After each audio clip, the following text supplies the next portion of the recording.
আসসালামু আলাইকুম ওয়া রাহমাতুল্লাহি ওয়া বারাকাতুহু নাহমাদুহু ওয়া নুসাল্লি আলা রাসূলিল কারীম আম্মা বাদ। My dear child friends and honorable guardian and well-wisher audience, how are you? I hope that you are well. I am also well, alhamdulillah.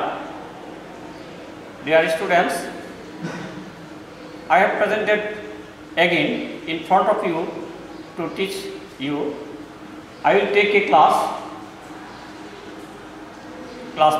for class 3, subject English, second part, about parts of speech. আমরা আজকে parts of speech নিয়ে কথা বলবো। Now I am going to start the class about parts of speech. Look at the blackboard. Parts of speech. এই parts of speech শব্দের অর্থটা কি সেটা আপনাকে জেনে নেই। Parts শব্দের অর্থ হলো অংশ। পার্ট, P-A-R-T, পার্ট, পার্ট মানে অংশ। এর সাথে যেহেতু এস লাগানো হয়েছে সেটা হবে অংশ সমূহ। আর অফ স্পিচ, স্পিচ শব্দের অর্থ হলো কথা অথবা শব্দ। তাহলে পুরো এই পার্টস অফ স্পিচ এর পুরো শব্দ হলো অর্থ হলো শব্দাংশ বা শব্দের অংশ বা কথার অংশ। আমরা যে কথা বলি বা বিভিন্ন ভাষার লোকরা যে কথা বলে বা আমরা যে বই পুস্তক লিখি, এই প্রত্যেকটাই এক একটা পার্টস অফ স্পিচ, প্রত্যেকটা শব্দই এক একটা পার্টস অফ স্পিচ, অর্থাৎ শব্দের অংশ বা কথার অংশ। তো এখন আমরা প্রথমে জেনে নেই যে পার্টস অফ স্পিচ কি। What is parts of speech? Parts of speech কাকে বলে, উহার কর্তব্য কারক কী কী, উদাহরণ সহ। যে এটা আমরা বাক্যে ব্যবহৃত প্রত্যেকটা শব্দেই এক একটা পার্টস অফ স্পিচ। যে আমরা এটাকে এইভাবে সংজ্ঞায়িত করতে পারি যে বাক্যের অন্তর্গত প্রত্যেকটি অর্থবোধক শব্দ, ওয়ার্ড বা শব্দকে পার্টস অফ স্পিচ বলে।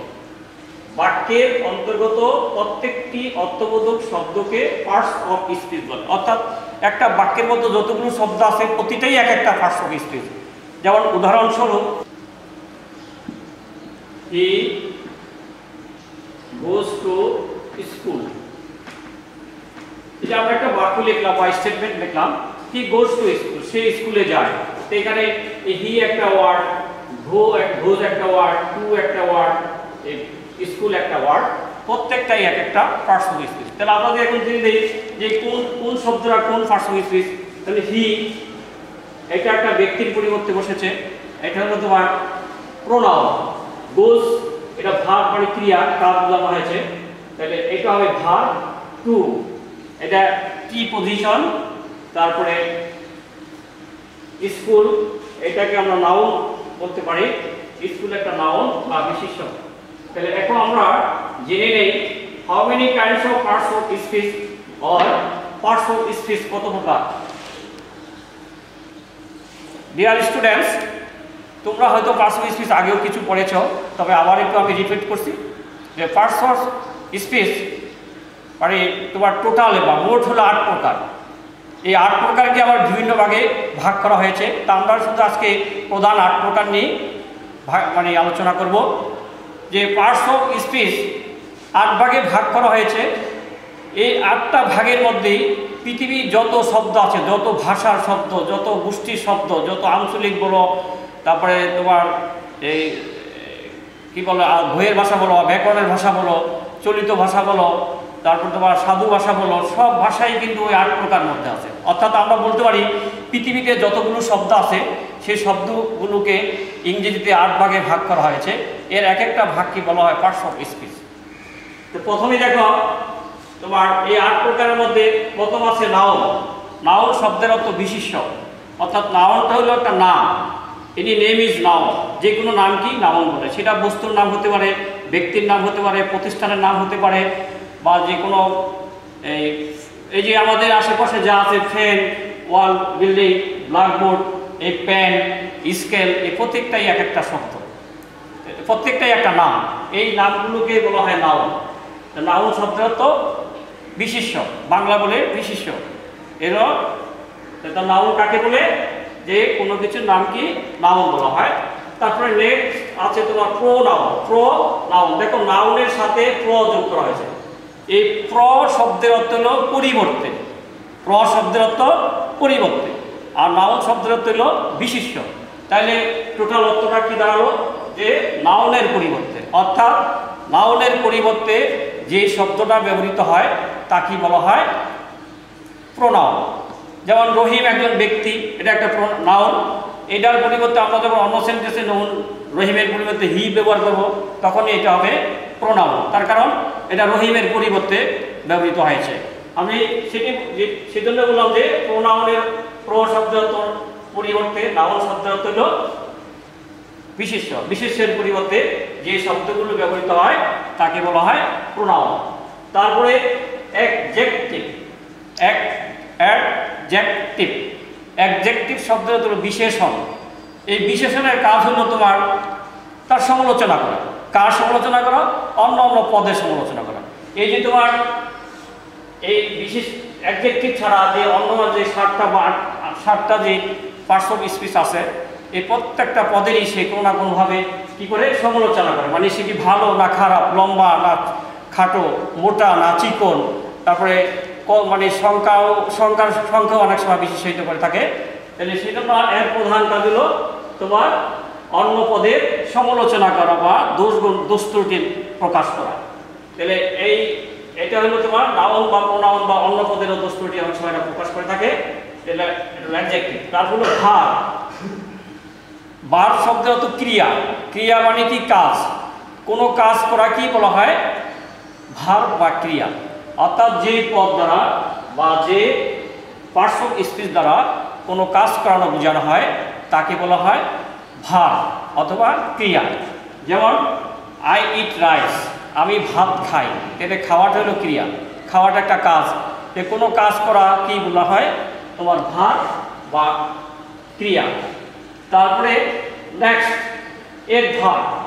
এডভার্ব শব্দের অর্থ হলো ক্রিয়া বিশেষণ, মানে এটা ক্রিয়াকে বিশেষিত করে বা মডিফাই করে। এটা কিন্তু শুধু এডভার্বকে ক্রিয়া বিশেষিত করে না, অন্যান্য পদকেও বিশেষিত করে। এমন সময় নিজেকেও নিজে সে বিশেষিত করে, অর্থাৎ নিজে কীভাবে মানে কাজটা করে সেটাও সে মানে কেমনভাবে করে, কিভাবে করে, কখন করে, এরকম সে নির্দেশ করে থাকে আর কি এই এডভার্ব। তাহলে এডভার্ব হলো কি? অন্যান্য পদকে বিশেষিত করে অথবা অন্যান্য পদকে মডিফাই করে। মডিফাই শব্দের অর্থ বিশেষিত করা। তাহলে এখানে যেমন হি রানস ফাস্ট, সে দ্রুত দৌড়ায়। হি রানস ভেরি ফাস্ট, সে খুব দ্রুত দৌড়ায়। তো এখানে দেখো ফাস্ট, ভেরি ফাস্ট, ফাস্ট এই দুইটাই কিন্তু তোমার অ্যাডভার্ব। তারপর হলো প্রিপজিশন। প্রিপজিশন, প্রি, এই প্রথম আছে প্রি। প্রি শব্দের অর্থ হলো পূর্বে অবস্থান করা। প্রি শব্দের অর্থ হলো পূর্বে, আর পজিশন শব্দের অর্থ হলো অবস্থান। তার মানে টোটাল অর্থ হলো তোমার পূর্বে অবস্থান করা। কার পূর্বে অবস্থান করে? এটাকে এইভাবে সংজ্ঞায়িত করা যায় যে ওয়ার্ড বা শব্দ নাউন বা প্রোনাউনের পূর্বে বসে সে নাউন বা প্রোনাউনের সঙ্গে সেন্টেন্সের অন্তর্গত অপর শব্দের সাথে সম্বন্ধ প্রকাশ করে। আমি কি বলেছি আবার বলি, যে ওয়ার্ড কোনো নাউন বা প্রোনাউনের পূর্বে বসে, যে ওয়ার্ড কোনো নাউন বা প্রোনাউনের পূর্বে বসে সে নাউন বা প্রোনাউনের সঙ্গে সেন্টেন্সের অন্তর্গত অপর শব্দগুলোর সম্বন্ধ প্রকাশ করে তাকে বলে তোমার প্রিপজিশন। অর্থাৎ নাউনের বা প্রোনাউনের পূর্বে বসেছে, অবস্থান করে, সেই জন্য এটার নাম রাখা হয়েছে প্রিপজিশন। তাহলে প্রি শব্দের হলো পূর্বে, আর পজিশন শব্দের অবস্থান, পূর্বে অবস্থান করে। তোমার এই প্রিপজিশনগুলো যে কোনো নাউন বা প্রোনাউনের পূর্বে অবস্থান করে, সেই জন্য এটার নামকরণ করা হয়েছে প্রিপজিশন। তারপরে কনজাংশন। কনজাংশন নামের সাথে কাজেরও মিল আছে। কনজাংশন মানে সংযোগ করা। কনজাং মানে কি? সংযোগ করা। এই কনজাংশন শব্দের অর্থ হলো সংযোজন, অভ্যয় বলতে পারি আমরা। তো এখানে ডিয়ার স্টুডেন্ট, এই যে প্রিপজিশন, কনজাংশন, ইন্টারজেকশন, এই তিনটাই কিন্তু তোমার বাংলায় অভ্যয় বলা হয় আর কি। তো এক একটা অভ্যয়ের নাম এক একটা, যেন এটা তোমার পদম্বী অভ্যয়, এটা সংযোগ অভ্যয়, এটা আবেগসূচক অভ্যয়। তাহলে তোমার কনজাংশন শব্দের অর্থ হলো তোমার সংযোগ সংযোজক অব্যয়। কীভাবে সংযোজন করে? সে কখনো কখনো দুইটা শব্দকে একটা শব্দ দ্বারা সংযুক্ত করে, আবার কখনো কখনো দুইটা সেন্টেন্সকে বা একাধিক সেন্টেন্সকে এই কনজাংশন দ্বারা যুক্ত করা হয়। যেমন দুইটা শব্দকে কিভাবে করা হয়, যেমন দুজন ব্যক্তি রহিম অ্যান্ড করিম, বা আমি তুমি সে, আমি তুমি সে, ইউ আই অ্যান্ড হি, এই অ্যান্ড দ্বারা তোমার সে তিনটা শব্দকে সংযোগ করা হয়। আবার দুইটা শব্দকে, দুইটা সেন্টেন্সকে বা বাক্যকে এক সংযুক্ত করে এর কাজ। যেমন হি রানস ফাস্ট, সে দ্রুত দৌড়ায়, বাট আই রান স্লো, আমি ধীরে ধীরে দৌড়াই। তাহলে এখানে এই যে বাট, এই বাট দ্বারা দুইটা শব্দকে সংযুক্ত করা হয়, সংযুক্ত করা হয়েছে তোমার। তাহলে এই সংযুক্তের কাজ, এই কনজাংশনের কাজ হলো দুটা শব্দ বা দুটা বাক্যকে সংযুক্ত করা। তারপরে হলো তোমার ইন্টারজেকশন অর্থাৎ আবেগ সূচক অব্যয়। আবেগ, এই পার্টস অফ স্পিচ দ্বারা মনের আবেগ, অনুভূতি, দুঃখ, বিষাদ, আনন্দ, বেদনা ইত্যাদি প্রকাশ করা হয়। কেমন আনন্দ? যে এমন কোনো একটা শব্দ সে শুনবে বা এমন কোনো ঘটনা শুনবে, সে শুনে স্তম্ভিত হয়ে যাবে। যে এই যে স্তম্ভিত হওয়া, যে মনের যে একটা অবস্থা, এই তখন বা একটা বেশি দুঃখ পাইলে যে এই অবস্থাটা যে অনুভূতি। ডিয়ার স্টুডেন্টস, এবার আমরা আলোচনা করব ইন্টারজেকশন শব্দের অর্থ হল আবেগ সূচক অব্যয়। আবেগ, এই শব্দগুলো দ্বারা আবেগ প্রকাশ করা হয়। মনের আবেগ, অনুভূতি, দুঃখ, বেদনা, আনন্দ, তোমার হর্ষ, বিষাদ ইত্যাদি মনের আবেগিক ভাব প্রকাশ করা হয়। এটাকে ইমোশনাল ভাব বলা হয়। এইটা দিয়ে কেমন আবেগ প্রকাশ করা হয়? যে তুমি হঠাৎ এমন একটা শব্দ শুনতে পেলাম যাতে করে তুমি স্তম্ভিত, মানে এমন শোকাহত হলা, যে এই যে শোকাহতার যে মনোভাবটা, যে অনুভূতিটা, এই যে তোমার ইন্টারজেকশন। আবার এমন একটা খুশির মানে সংবাদ তুমি শুনলা যেটা তুমি শুনতে কিন্তু প্রস্তুত ছিল না, কিন্তু এরকম একটা আনন্দের খবর তোমার কানে আসলো। যেমন মনে করো তুমি তৃতীয় শ্রেণীতে পড়ো, তুমি তোমার রোল নম্বর সবার নিচে, এখন তুমি পরীক্ষা দিয়েছ, মনে মনে ভাবছো আমি হয়তো কোনো রকম পাস করতেও পারি, নাও করতে পারি, কিন্তু তুমি রেজাল্ট আসার পর আউট হওয়ার পরে দেখলা যে তুমি ফার্স্ট হয়ে গেছো, সবার উপরে নাম্বার পেয়েছো। এই যে তোমার মনের মধ্যে যে আর ফার্স্ট হওয়ার যে আনন্দ, কিন্তু তুমি এটা প্রস্তুত ছিল না যে আমি ফার্স্ট হবো, কিন্তু তুমি ফার্স্ট হয়ে গেলো, তখন তোমার মনের মধ্যে যে আনন্দ সৃষ্টি হবে, যে আনন্দের যে অনুভূতিটা, এইটাই তোমার ইন্টারজেকশন। এই শব্দগুলো কি? Hurrah, alas, hi, shame, etc. তাহলে এখন আমরা এই যে 8 প্রকার পার্টস অফ স্পিচের নাম শুনলাম। নাউন অর্থ কোনো কিছুর নামকে বলা হয়। প্রোনাউন অশব্দার্থ পরিবর্তে, নাউন অর্থ বিশেষের পরিবর্তে যে শব্দগুলো ব্যবহৃত হয় তাকে প্রোনাউন বলে। অ্যাডজেক্টিভ হলো বিশেষ করে নাউন ও প্রোনাউনের দোষ ত্রুটি প্রকাশ করে, এটা হলো অ্যাডজেক্টিভের কাজ। অর্থাৎ যে ওয়ার্ড দ্বারা নাউন বা প্রোনাউনের দোষগুণ প্রকাশ করে তাকে অ্যাডজেক্টিভ বলে। তোমরা উপরে গেলে অ্যাডজেক্টিভ সম্পর্কে আরও অনেক কিছু জানতে পারবা। প্রোনাউন সম্পর্কে এগুলোর প্রত্যেকটাই আবার ক্লাসিফিকেশন আছে। যেমন নাউনকে প্রধান 2 ভাগে ভাগ করা হয়েছে, আবার একটাকে 1 ভাগ, আর একটাকে 4 ভাগ, 5 ভাগ। প্রোনাউনকে 8 ভাগে ভাগ করা হয়েছে। তারপর অ্যাডজেক্টিভকে প্রধান 4টি ভাগে ভাগ করা হয়েছে। তারপরে ওই ভাগগুলির আবার ক্লাসিফিকেশন আছে। ভার্বের তো বিভিন্নভাবে বিভিন্ন প্রকারে ভাগ করা হয়েছে। ভার্বের অনেক ফাংশন, সেটা উপরে ক্লাসে কিন্তু তোমরা জানতে পারবা। এর ভার্ব তো বললাম যে ক্রিয়া বিশেষণ, সেই ক্রিয়াপদের সমালোচনা করে বা বিশেষিত করে, ক্রিয়াপদকে বিশেষ করে, নিজেকে বিশেষিত করে বা অন্য পদকেও বিশেষিত করে থাকে। আর প্রিপজিশন, প্রি শব্দের অর্থ পূর্বে, পজিশন শব্দের অর্থ পূর্বে অবস্থান, অর্থাৎ যে শব্দগুলো নাউন বা প্রোনাউনের পূর্বে বসে এই সেন্টেন্সের মধ্যে যে অন্য শব্দগুলো আছে সেই শব্দগুলো তোমার সাথে সম্বন্ধ প্রকাশ করে, সেটি হলো প্রিপজিশন। আর কনজাংশন হলো দুইটা শব্দ বা দুটি সেন্টেন্সকে কী করে সংযোগ করে, অর্থাৎ দুইটা শব্দ বা দুটি সেন্টেন্সকে কী করে একত্রিত বা সংযোগ করে, তাই হলো কনজাংশনের কাজ। তারপরে তোমার ইন্টারজেকশন, যেটা বলেছিলাম, এটা আবেগ সূচক, মানে যে আবেগ, অনুভূতি, আনন্দ, বেদনা, দুঃখ, তারপরে হর্ষ, বিষাদ ইত্যাদি প্রকাশ করে, অর্থাৎ মনের আবেগিক ভাব ইমোশনাল ভাব প্রকাশ করে, সেটা হলো ইন্টারজেকশনের কাজ। তাহলে এখন আমরা প্রত্যেকটার একটা উদাহরণ জেনে নিই। নাউনের উদাহরণ যেমন রহিম, করিম, বাংলাদেশ ব্যাংক, এটাও একটা তোমার এই নাউন। প্রোনাউন হলো হি, শি, দে, ইট ইত্যাদি। অ্যাডজেক্টিভ হলো গুড, ব্যাড, টল, শর্ট, ইটিসি। ভার্ব হলো গো, কাম, তারপরে রান, প্লে, ইট ইত্যাদি। ভার্ব হলো স্লোলি, ফাস্টলি, নাও, ভেরি, ফাস্ট, ইটিসি। এগুলো ভার্ব। তারপরে প্রিপজিশন তো অভাব নেই। প্রিপজিশনের ফাংশন তোমাদের একবারে সেই শেষে মানে শিক্ষা জীবনের শেষ পর্যন্ত তোমার প্রিপজিশন লাগবে। এটা মোস্ট ইম্পর্টেন্ট একটা পার্টস অফ স্পিচ বা একটা এই গুরুত্বপূর্ণ অংশ। এখানে প্রিপজিশনের ফাংশন অনেক কিছু আছে, তোমাদের এখানে জানারও কিছু আছে, অনেক কিছু জানতে হবে, সেটা উপরে ক্লাসে জানতে পারবা। তাহলে এখন তোমরা জেনে নাও প্রিপজিশন মানে পূর্বে অবস্থান, নাউন বা প্রোনাউনের পূর্বে অবস্থান করে অন্যান্য শব্দের সাথে সে সম্বন্ধ প্রকাশ করে। এই হলো প্রিপজিশন। যেমন প্রিপজিশন হলো to, but, to, in, into, up, from, under, before, after, etc. Conjunction এটাকে দুইটা শব্দকে বা দুইটি সেন্টেন্সকে যুক্ত করে। কনজাংশনের মধ্যে আছে and, but, also, that, before, after. কিছু কিছু কনজাংশন এবং প্রিপজিশনের মিল আছে, যেটা কনজাংশন হিসেবে ব্যবহৃত হয়, আবার প্রিপজিশন হিসেবে ব্যবহৃত হয়, যেমন বিফোর, আফটার, দ্যাট এগুলো। তারপরে ইন্টারজেকশনের উদাহরণ হলো তোমার এলাস, তারপর তোমার ফাই, সে, হুররা, ওহ, বাহ, হ্যালো, ইটিসি।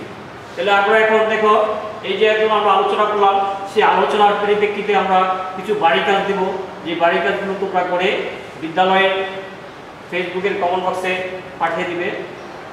দেখো কি কাজ দেওয়া হলো। প্রথমে কি আছে যে নিচের সেন্টেন্সগুলো দাগানো ওয়ার্ডসগুলো কোন পার্টস অফ স্পিচ নির্ণয় করো। যেমন এখানে দেখো হি রানস ভেরি ফাস্ট, সে দ্রুত দৌড়ায়। কেমন দৌড়ায়? দ্রুত দৌড়ায়। তাহলে এখানে এই ভেরিটা হলো তোমার কি এডভার্ব। ভেরিটা হলো এডভার্ব। তারপরে রহিম গোস টু স্কুল, রহিম স্কুলে যায়। এখানে রহিমের নিচে আন্ডারলাইন করা আছে। আমরা তো সংজ্ঞাতেই বলেছিলাম যে কোনো কিছুর নাম কি তোমার নাউন বলা হয়। যে রহিম একটা নাম, সেহেতু এটা একটা নাউন, রহিম হলো নাউন। তারপরে নেক্সট দেখো Rinti place ludo, Rinti ludo খেলে। তাহলে এখানে খেলাটা একটা কাজ। তাহলে এখানে যে শব্দ দ্বারা কাজ বোঝানো হয় তাকে বলা হয় ভার্ব। তাহলে এখানে প্লেস শব্দটা হবে ভার্ব। তারপরে তোমার ডি নম্বরে আছে Rana is tall but Jamil is short. Rana হলো লম্বা কিন্তু জামিল হলো শর্ট। তো এখানে তোমার আন্ডারলাইন করা আছে কিছু টল এবং শর্ট। তো এই দুইটাই কিন্তু তোমার অ্যাডজেক্টিভ। টল মানে লম্বা বোঝানো হয়েছে, রানাকে লম্বা বলা হয়েছে, রানার দস্তুটি প্রকাশ করছে। তারপরে তোমার জামিলকে বলছে শর্ট, তো জামিলের একটা ত্রুটি প্রকাশ করেছে। তাহলে এখানে শর্ট এবং জামিল, শর্ট এবং টল দুইটাই তোমার অ্যাডজেক্টিভ, যেহেতু এই দুইটা শব্দ জামিল এবং এই রানার দোষ প্রকাশ করেছে বা গুণ প্রকাশ করা হয়েছে। তারপরে দেখো number E, they are playing football in the field, তারা মাঠে ফুটবল খেলিতেছে। তারা, এখানে তারা বলতে কাকে বোঝাচ্ছে? কোনো কয়েকজন প্লেয়ার আছে, যে প্লেয়ারদের নাম আছে অবশ্যই। তো সেই প্লেয়ারগুলোর নাম কিন্তু এখানে ব্যবহৃত হয় নাই। সেই প্লেয়ারগুলো সবাইকে বোঝায় এরকম একটা শব্দ ব্যবহার করা হয়েছে, অর্থাৎ ওই প্লেয়ার নামের পরিবর্তে একটা শব্দ ব্যবহার করা হয়েছে। অর্থাৎ ওই নামগুলো ছিল নাউন, নাউনের পরিবর্তে এখানে দে ব্যবহার করা হয়েছে। তাহলে এটা যেহেতু নাউনের পরিবর্তে ব্যবহার করা হয়েছে, আমি এখানেই বলেছিলাম যে প্র শব্দত পরিবর্তে নাউন শব্দত বিশেষ্যের পরিবর্তে এই শব্দটা ব্যবহৃত হয়েছে, অর্থাৎ এটা একটা প্রোনাউন। তাহলে এটা হলো pronoun. They are playing football in the field.